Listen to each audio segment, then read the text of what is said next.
En los últimos 6 años, los trabajos de investigación arqueológica que viene desarrollando la Fundación Un Castillo en la ciudad romana de Los Bañales, en el norte de la provincia de Zaragoza, nos han acostumbrado ya a las sorpresas. Las inscripciones descubiertas in situ en 2011 y 2012, el barrio comercial atestiguado en la campaña de 2009 o los datos que sobre el abastecimiento de agua a la ciudad se constataron en 2010, pese a su extraordinario interés, parecen quedar en un segundo plano con el impresionante hallazgo producido en el verano de 2013. El 19 de julio de ese año, mientras se excavaba en la parte más meridional y seguramente de criptopórtico del foro de la ciudad romana, se produjo el sensacional descubrimiento de una ingente acumulación de material escultórico romano, fundamentalmente en mármol blanco, amortizado en un contexto de reutilización seguramente relacionado con la destrucción y conversión en cal del mismo. Este descubrimiento, que pronto se convirtió en la noticia arqueológica estival, volvía a llamar la atención del extraordinario potencial de la ciudad romana de Los Bañales. Este hallazgo de la campaña de 2013 en Los Bañales tiene muchísima importancia. En primer lugar, supone para el equipo de investigación de la Fundación Un Castillo un estímulo, un revulsivo para seguir trabajando en una zona que en los últimos años se había revelado importante, pero que después de este descubrimiento de casi 40 fragmentos escultóricos nos indica que estamos seguramente ante uno de los yacimientos que más ha de dar que hablar en el futuro en la arqueología peninsular. Pero además de su importancia, digamos, investigadora, el hallazgo de este verano pasado supone también una confirmación de algo que se está constatando en toda la arqueología hispano-romana, y es que ciudades aparentemente pequeñas del interior peninsular, como podría ser Los Bañales, estaban perfectamente abiertas a los programas oficiales, decorativos, en este caso escultóricos, que llegaban desde la propia capital, desde la propia Roma, y también nos vuelve a subrayar la capacidad con la que la administración romana potenció algunos centros, y uno de ellos, la Civitas, todavía de nombre desconocido, que hubo en Los Bañales, para convertirlos en reflejo, en imágenes en miniatura de la propia Roma y en reflejo del poder imperial de Roma, algo que a través de una estatua imperial desde luego llegaba a todos los ciudadanos de este municipio. Entre los fragmentos hallados, cerca de medio centenar, incluyendo fragmentos de togados, tanto masculinos como femeninos, pero también de estatuas desnudas, destacaron rápidamente un total de 7, algunos encajables entre sí, que formaban parte de una estatua imperial, una estatua acorazada, un toracatus de un emperador. De ella se conservan las piernas casi completas hasta la cintura y sobre todo la parte inferior de la coraza, profusamente decorada con un motivo que ha facilitado a los investigadores realizar una propuesta de datación de la misma.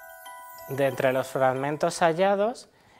casi medio centenar en total, incluyendo togados tanto masculinos como femeninos, destacaron 7 de ellos, correspondientes a una representación imperial y encajables entre sí, que formaron una estatua de cintura para abajo, y otro de los fragmentos es correspondiente a parte de la coraza. Esta es la parte más importante de la representación porque está profusamente decorada con un motivo de trofeo central y prisioneros, y tenemos también una personificación de Germania. En base a estos motivos que hemos encontrado,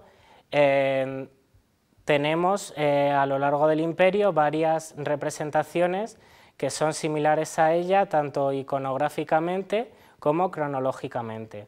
Destacan sobre todo 2 representaciones pertenecientes a las colecciones del Museo del Louvre que representan al emperador Domiciano. Ante estas representaciones proponemos la identificación del toracato de Los Bañales como el emperador Domiciano tras la victoria sobre los catos. La coraza, esculpida en la mejor y más noble variedad del mármol italiano de Carrara, exactamente la misma en la que unos siglos más tarde Miguel Ángel esculpiría a su célebre estatua de David, presentaba un motivo militar que además fue habitualmente empleado en la iconografía imperial romana desde época republicana, pero especialmente a partir de Augusto, y que estuvo cargada de simbolismo. La decoración del Toracatus de los Bañales, del yacimiento arqueológico de los Bañales, es quizá uno de los motivos iconográficos más claros y distintivos del arte triunfal en la antigua Roma. En esta decoración aparece el clásico trofeo, el tropaion, que es de origen griego, y a sus pies aparecen dos cautivos.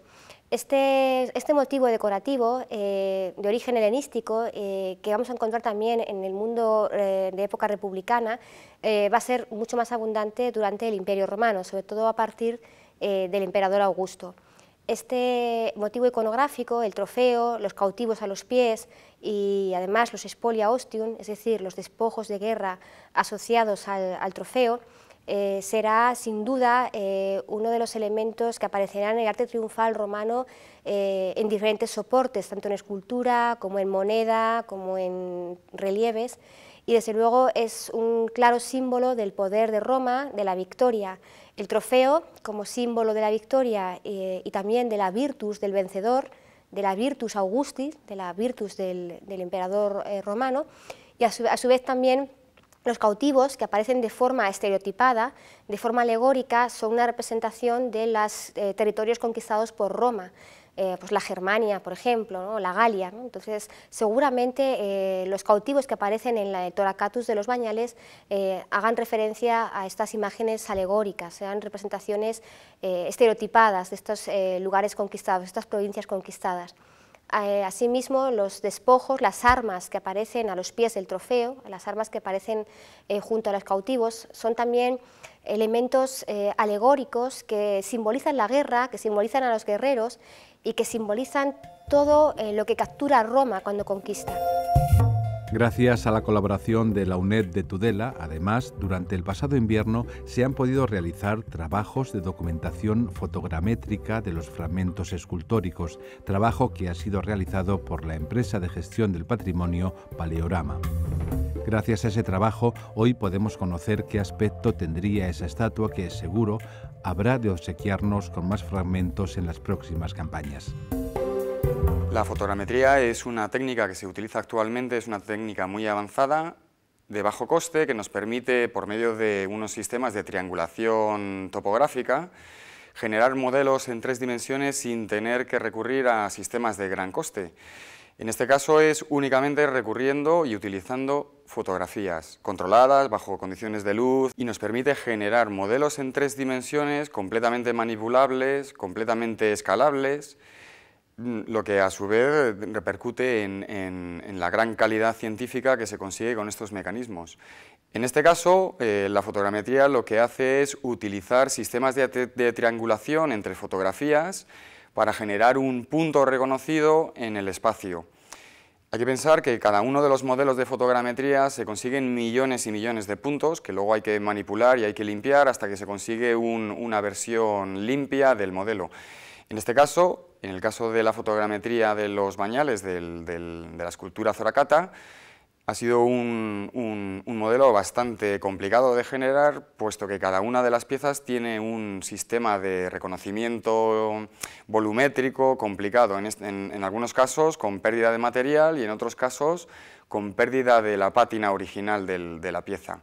Sin embargo, con el hecho de utilizar este tipo de sistema de fotogrametría en los modelos que hemos empleado, en las múltiples piezas que se detectaron en la excavación,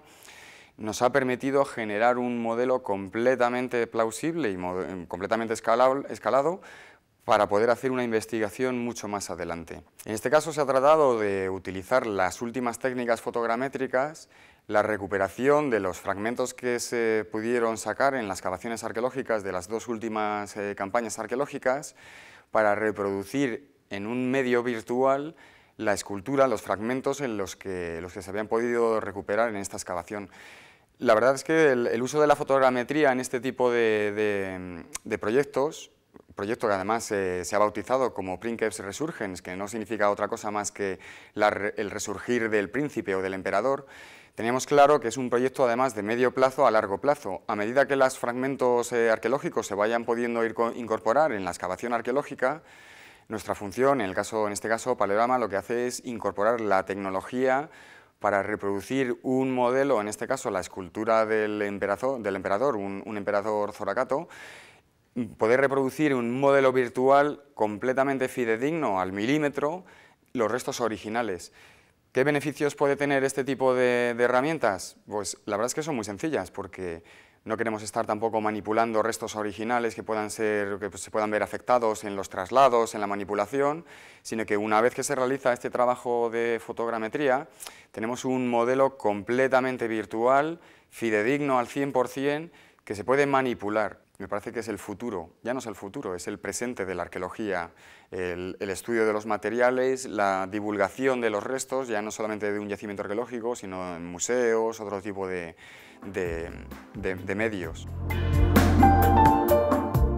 Pasado y presente, excavación arqueológica y documentación fotogramétrica del patrimonio, tradición e innovación vuelven a juntarse en un proyecto de investigación que, auspiciado por la comarca de las 5 villas y por los ayuntamientos de Uncastillo, La Llana, Biota y Sádava, sigue subrayando que entre la antigua Caesar Augusta, hoy Zaragoza, y la antigua Pompelo, hoy Pamplona, hubo una ciudad, aún de nombre antiguo desconocido, que debió ser realmente monumental e impactante: